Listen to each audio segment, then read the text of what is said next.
Jeffrey, good morning, man. I mean, before I just hit recording, I shared a story which I'm not going to share here with anybody ever again. No. But locked in the archives. It's locked in the archives, and it's been bolted down shut. It's been the acetylene torch. We ran out of, I don't know what the combination is or that thing. But anyway, guys, thanks for hanging out with us again today. Another episode of the Gold Ball Hunting Podcast. I'm Brent Abel. That's Jeff Jacklich over there. And we're helping tennis players reduce their skill level range for the last 228 days, because we've been publishing a new episode of the podcast every day for the last 228. Yeah. Today's number 229. We're just cranking along. So before we get into today's episode, we're actually going to talk about the topspin second serve today and kind of what this one cliche actually means. But before we get into that, I just want to remind everyone, Jeff and I have got opportunity for you to jump on a free private telephone conversation with us. Telephone doesn't sound like the right word anymore. I'm going to say phone, just phone, cell phone, probably. Phone. I mean, if someone's dialing us up from the landline, what was the last time? I mean, we actually cut out the landline, 5 years ago? I don't know. Yeah. So anyway, but opportunity to get in a free coaching call with us. It's private, and all we ask is it's 15 minutes. Just got to bring that one thing in your game right now that's not working out for you. And we want to help kind of give you the path to the solution so you can start getting the result you want, whether it's singles or doubles. The way to get on that call, go over to goldballhunting.com, drop in a first name and email address, click the button, and you'll get access to our online calendar scheduler. If you're already on our email list, there's a link there. There's a link. I think it's right after I say, hey, get out there and have a great day. But there's a link that'll take you to the calendar. You can get signed up for this free call. With that said, Jeff, the question I've got for you today, and we're going to break this question down, the answer anyway, into three parts, is what does it really mean when someone says, and it's usually a teaching pro thing, is going to say this to you, what does it really mean when they say you're only as good as your second serve? So you've heard that a gazillion times. And if you're on iTunes, you're missing the party here. You got to get over to YouTube and watch Mr. Jacklich in action this morning. I don't know why this morning has brought it out in him, but man, he is full of himself today. But thing one, Jeff, would be, what does it really mean when someone says you're only good as your second serve? Is that fear of double faulting? Right. What's that thing do to you? I mean, if you've really got a great topspin second serve, how does that eliminate that fear of double faulting? Well, obviously it frees up your first serve a little bit because you're confident you're not going to double fault. So you tend to swing a little freer on the first serve. You can swing more confidently. You can go for your targets. And we're assuming that we're not just trying to on the one hand pick up the howitzer and try to hit the ace every time on the first serve, wasting our first serve, but actually strategically using a first serve effectively, and then knowing that that we are going to miss some first serves, but we need to live in that range where we're going to inflict a little bit more pain with a first serve, but we're also not just wasting it. So we should be living in that 65-70% range, on a first serve. Right. If you're living consistently in the 90% range, you may want to take a second look at that first serve first and figure out, am I just dinking in two balls that gets point started? But anyway, that's a different story. But really what it means is just that, that fear of double faulting isn't just about the second serve. It affects your first serve too. Yeah. Because normally when you can see it in a person, you can see them tighter, trying to guide the ball, trying to put the spin on the ball, whatever it might be. And it's so mechanically inhibiting that even if they do get the first serve in, it's really nothing to write home to mother about,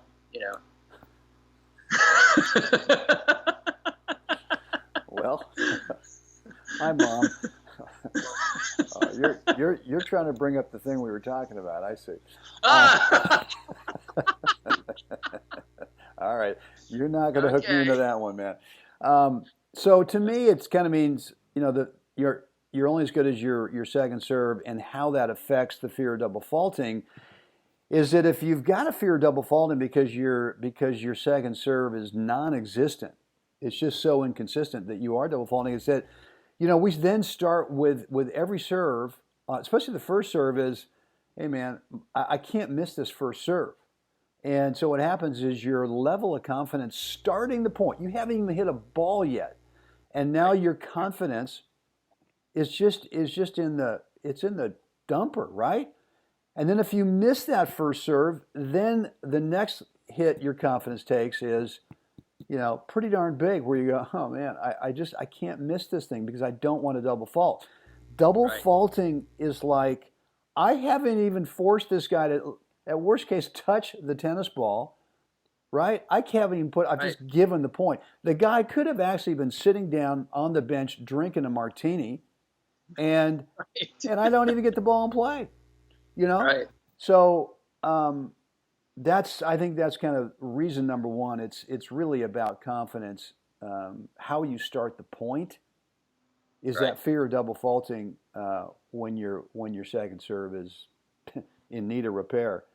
Uh, the second thing, Jeff, is that fear of maybe not double faulting, but that fear of, what, I just don't want. I mean, I can get my second serve in, but it's literally just a little tapper, Right. right? It's like you're taking the hammer and just starting the nail, right? Just boom, Right. just not really Dink. hammering. It's just I No. want to get it just a little in there, and you put it in there. But there's that fear where you go, well, like if I just tap this thing in so I don't double fault, I'm just putting in the fat sitter where that guy or gal over there is going, Right. oh, you have Yeah. no idea about what. Salivating. Right. They're It's just it's it's like Bubba. dripping. It's like Bubba when I Yeah. and by the way, everyone, Bubba, mine and I have a 190-pound mastiff that if you just say the word treat, don't even show it to him, all of a sudden he looks at you and it's like Niagara Falls coming out of his mouth. Yeah.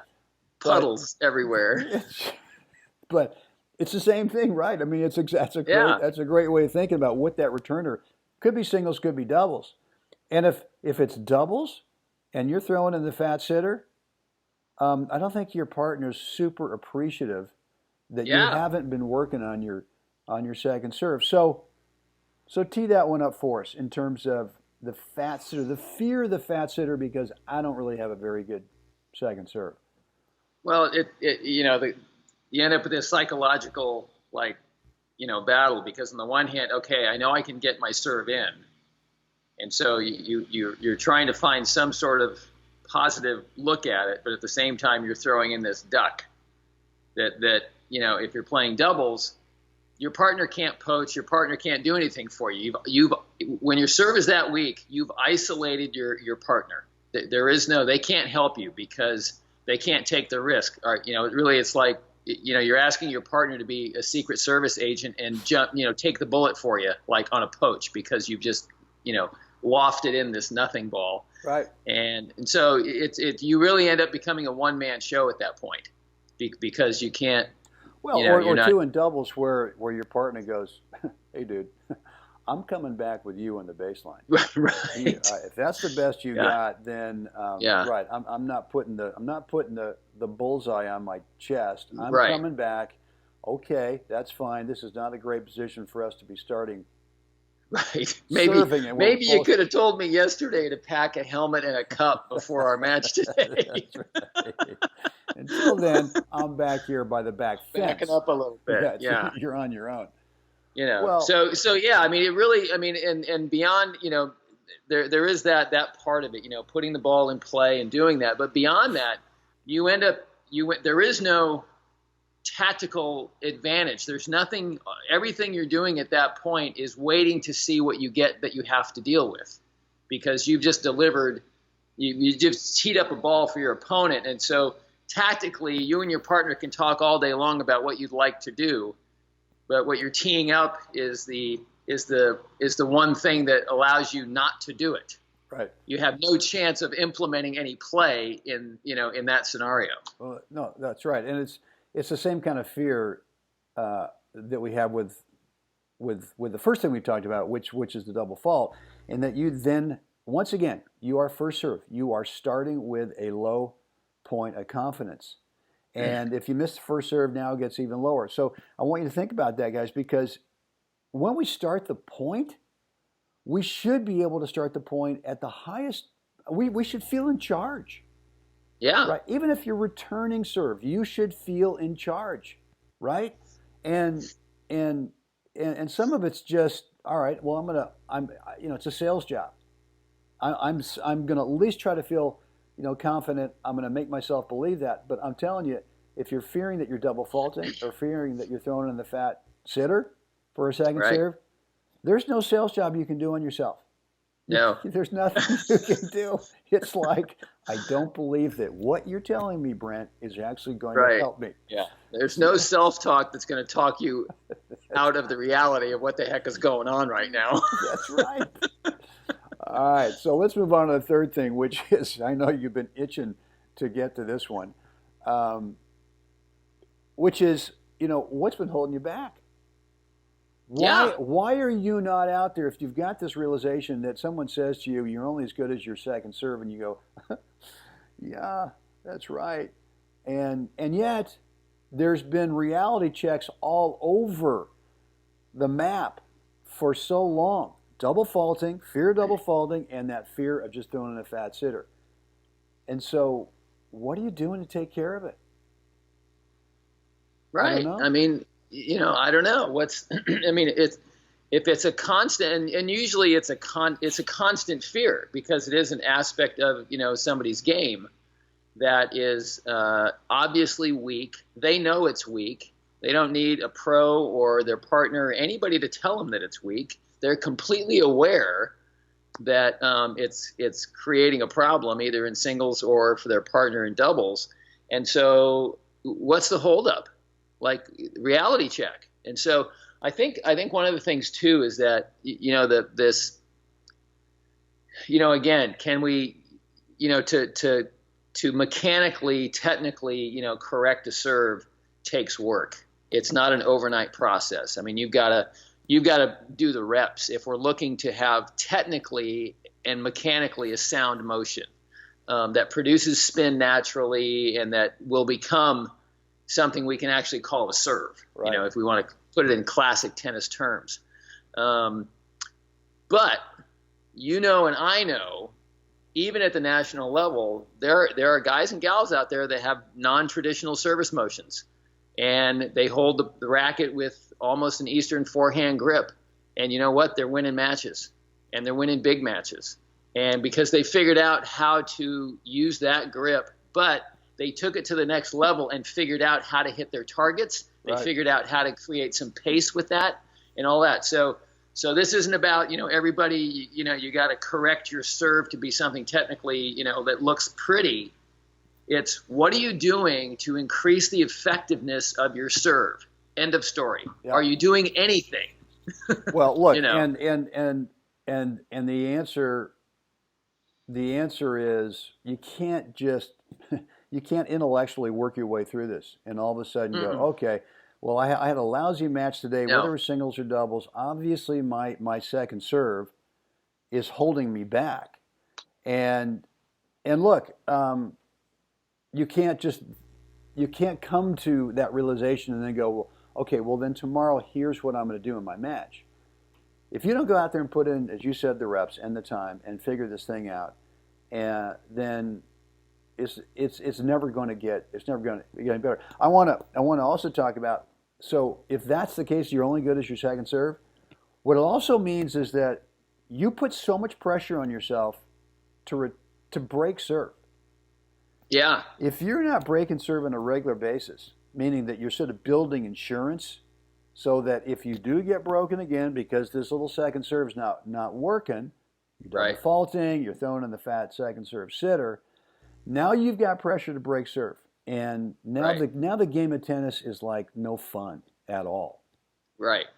Right. I think that there's another psychological aspect of it too is when you do have an effective serve, right? First and second serve, when they're effective, and you can start getting some free points off of it, and you start winning your serve in a set at love and at 15, and that game, the time span for that game is very short, and very quickly within 2 minutes, really 2 minutes, 2.5 minutes, you're handing the balls to the other person, right, and they have to tee it up again. So I know I always feel really great about my return game when I win a game at love or at 15 quickly. I mean, literally minute and a half, I'm kicking the balls over to the guy. Let's go, dude. Here you go. You're going to have to do it again because you didn't even come close on my serve. And if I do that a few games in a row on my serve where I'm winning my serve at 15 or at love, right, and I'm handing it back to the guy quickly, and that just totally motivates me to really knuckle down on the return to serve. It just builds confidence.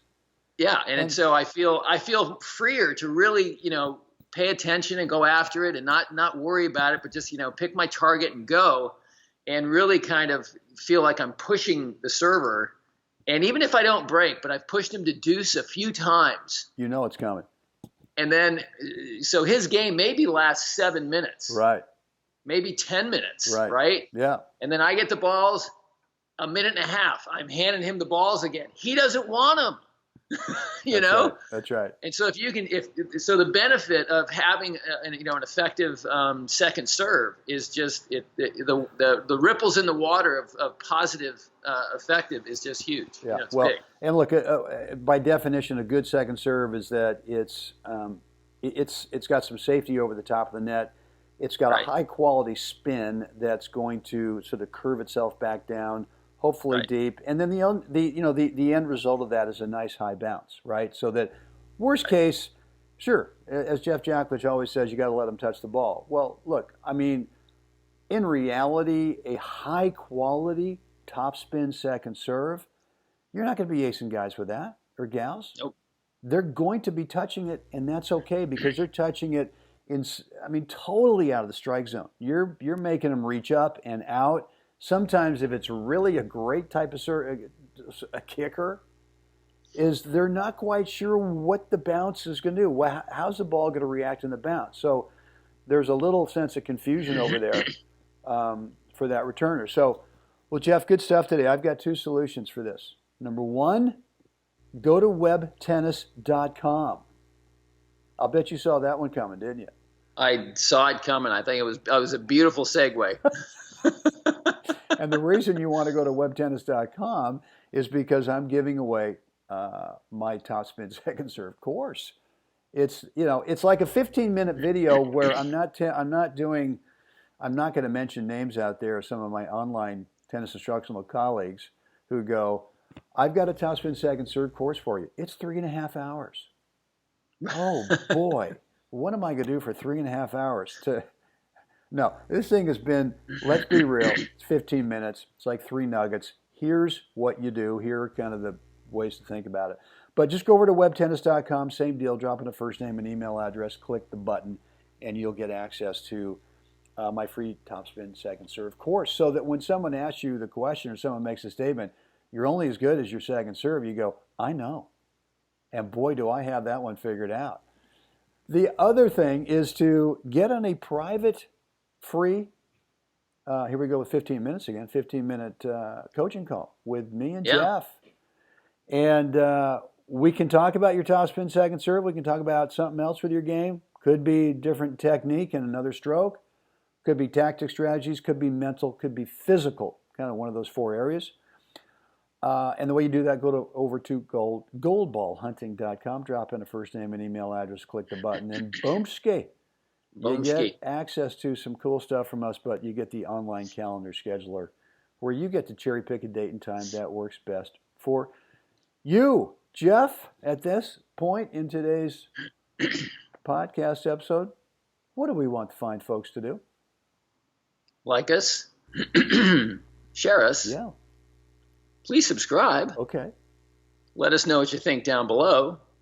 And if you're on Stitcher or iTunes, okay, we'd love to have you rate and review us. Seems pretty simple. Boom. Done. With that said, guys, get out there today. Beautiful day here in Northern California, by the way. Get out there today. Help someone else have a spectacular day. Jeff, we're doing this again tomorrow. Can't wait.